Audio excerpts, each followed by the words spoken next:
This is day 27 of my first 60-day bulking first challenge, and I'm just trying to make it to the gym as much as I can. Although I've not been posting content recently, I have been going to the gym and I've actually changed gyms. But at the moment I've got a lot of content from my old gym and of this bulking first challenge, which I'm yet to edit and post. So when you start to see the new videos of my sessions in the new gym, you will see the transformation difference, and I'm going to post those videos in about a week from now. And the reason why there'll be a difference in my body shape is I've missed a week of making content at my new gym since I've gone to my new gym, and I've got a lot of content that I've already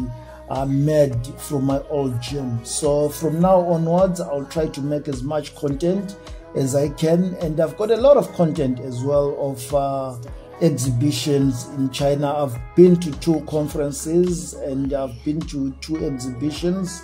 You most likely to see Futuristic products, which are prototype products, gadgets, which I'm here to post. Thank you for watching. Please subscribe and drop a comment below. Also like.